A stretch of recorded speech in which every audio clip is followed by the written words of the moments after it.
कहानी की शुरुआत में हमें एक ऑस्का नाम की लड़की को दिखाया जाता है जो अपने घर में अपनी माँ के साथ रहती है। जब वो सुबह उठकर स्कूल जा रही होती है तो उसकी माँ उसे कहती है, ये रहा तुम्हारा लंच, उसे अपने दोस्तों के साथ शेयर करके खाना। फिर वो स्कूल के लिए निकल जाती है। रास्ते में उसे एक बिल्ली नजर आती है और जैसे ही वो आगे बढ़ती है तो वो बिल्ली बस के नीचे आकर मर जाती है। उसके बाद हमें क्लास का सीन दिखाया जाता है जहाँ एक लड़की कह रही होती है कि फेस्टिवल के पैसे किसी ने चुरा लिए हैं। तभी सारे बच्चे सोता नाम के लड़के पर इल्जाम लगाने लगते हैं। कुछ बच्चे उसकी डेस्क चेक करते हैं तो उन्हें वहां से पैसे मिल जाते हैं। सारे बच्चे जोर जोर से उसे चोर चोर कहने लगते हैं। इसी वक्त वहां टाका हीरो और क्लास की प्रेसिडेंट आते हैं और वो कहती है, पैसे संभालना मेरा काम था, इसमें इसकी कोई गलती नहीं है। इसके बाद हमें उसूका को स्कूल के पिछले हिस्से में लंच करते हुए दिखाया जाता है। यहाँ हमें यह भी पता चलता है कि उसूका का कोई दोस्त नहीं है, वो भी सोता की तरह अकेली है। फिर जैसे ही वो सामने देखती है तो उसे खून में लथपथ कई हाथ कुएं से बाहर आते हुए नजर आते हैं। वो बहुत ज्यादा डर जाती है। इसी वक्त वहां कुछ वर्कर आ जाते हैं और उसूका को वहां से जाने का कहते हैं। फिर वो वहां से चली जाती है। फिर रास्ते में उसे एक प्रोफेसर नजर आता है जो किसी चीज को जमीन में दफना रहा होता है। अचानक तेज हवा चलने लगती है और एक फ्लावर पार्ट नीचे गिरकर टूट जाता है। इसी दौरान हमें दिखाया जाता है कि उसूका का पीछा एक लड़की कर रही है जो कहती है, मेरा जिस्म ढूंढ लो। जैसे ही उसूका पीछे देखती है तो वहां कोई नहीं होता। फिर हमें कियोमिया नाम का लड़का दिखाया जाता है जो स्कूल जाने के बजाय लैपटॉप पर वीडियो गेम खेल रहा होता है। फिर रात को उसूका के फोन पर एक अनजान नंबर से मैसेज आता है, क्या तुम्हें पता है रेड पर्सन को रेड क्यों कहते हैं? क्योंकि वो खून में लथपथ होता है। अगर वो किसी को अपना शिकार बना ले तो उसे मार देता है। ये मैसेज पढ़कर उसूका बहुत डर जाती है और वहीं पर मुंह देकर सो जाती है। रात के 12 बजते ही वो अपने आप को स्कूल के एक कमरे में पाती है। वहां पर और भी 4 लोग मौजूद होते हैं और सभी हैरान होते हैं कि वो यहाँ कैसे आ गए। तभी रोमिको नाम की लड़की कहती है, क्या ये ताबूत स्कूल में यही था? फिर टाकाहिरो कहता है, हाँ यही पर था। फिर कियोमिया कहता है, मैं जा रहा हूँ। तब सोता कहता है, बॉडी सर्च शुरू हुआ।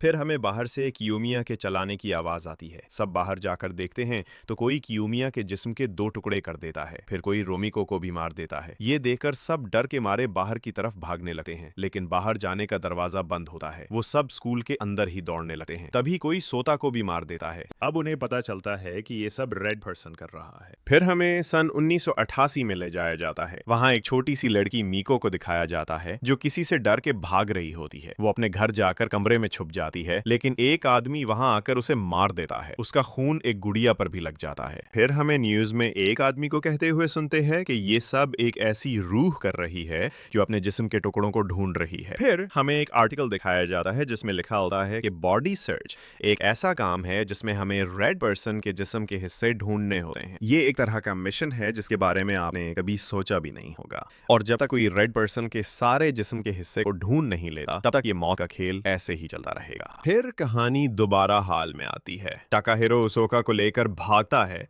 लेकिन रेड पर्सन उनके सामने ही रिए को मार देती है। टाकाहिरो उसूका को कमरे में ले जाकर छुपाता है, लेकिन रेड पर्सन टाकाहिरो को भी मार देता है। फिर वो उसूका को बिस्तर के नीचे से निकालकर उसे भी मार देता है। तब हमें रेड पर्सन का चेहरा दिखाया जाता है जो और कोई नहीं बल्कि वही मेको है जो मरने के बाद एक रूह बन गई होती है। उसी वक्त उसूका की आंख खुल जाती है और वो देखती है कि वो तो अपने घर पर है। उसे लगता है कि ये सब एक ख्वाब था, लेकिन जब हमें घड़ी दिखाई जाती है तो पता चलता है कि उसूका दोबारा 5 जुलाई वाले दिन में आ गई होती है। लेकिन उसूका वक्त की तरफ तवज्जो नहीं देती और स्कूल जाने की तैयारी करने लगती है।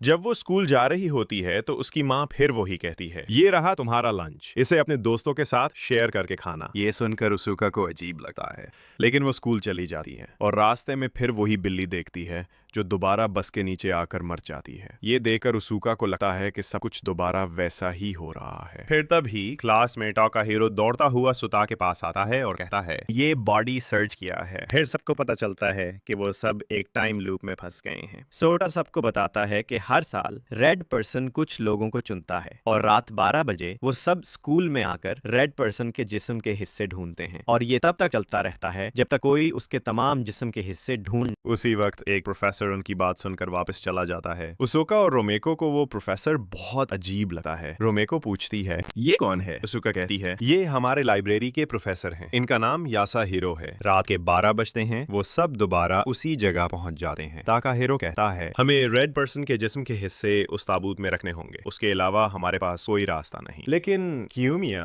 जिस्म के हिस्से ढूंढने से इनकार कर देता है, तो बाकी सब उसे छोड़कर बॉडी पार्ट्स ढूंढने निकल जाते हैं। उसुका अकेली एक तरफ जा रही होती है कि ताकाहिरो आकर उसके मुंह पर हाथ रखता है और कहता है, मैं सारे कमरों की लाइट ऑन कर रहा हूं ताकि रेड पर्सन हमें जल्दी ना ढूंढ पाए। वो दोनों मिलकर हिस्से ढूंढने लगते हैं। तो सोका की नजर एक बंद कमरे पर पड़ती है। वो ताकाहिरो से कहती है, इस कमरे को भी चेक करो। वो कमरा खोलते हैं तो वहां कटा हुआ हाथ मिलता है, लेकिन तभी रेड पर्सन वहां आ जाती है। ताकाहिरो उसुका को हाथ देकर भागने को कहता है और खुद रेड पर्सन को रोकने की कोशिश करता है। रेड पर्सन ताकाहिरो को मार देता है। तोता ये सब देखकर एक लाकर में छुप जाता है, लेकिन रेड पर्सन उसे भी देखकर मार देता है। उसुका वहां से भागकर रिया के पास आने लगते हैं। तभी वहां रेड पर्सन आ जाती है तो रिया सेटर को नीचे धकेल देती है। फिर भी उसुका अंदर घुस जाती है। तभी रेड पर्सन सेटर तोड़कर रोमिको को खींचने लगता है, तो उसुका रोमिको को बचाने की कोशिश करती है, लेकिन रेड पर्सन दोनों को खींचकर मार देती है। रिया ये देखकर वो कटा हुआ हाथ ताबूत में रख देती है। फिर रेड पर्सन वहां आकर उसे भी मार देती है। फिर वो सब दोबारा 5 जुलाई में पहुंच जाते हैं।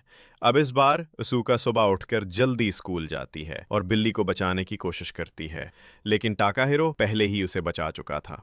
फिर सब वहां आ जाते हैं और इस बार वो रोमिको उसुका से अच्छे से बात करती है, क्योंकि कल रात उसुका ने उसकी जान बचाने की कोशिश की थी। इसके बाद वो सब स्कूल जाकर सोता को चोरी के इल्जाम से भी बचा लेते हैं। Thanks for watching.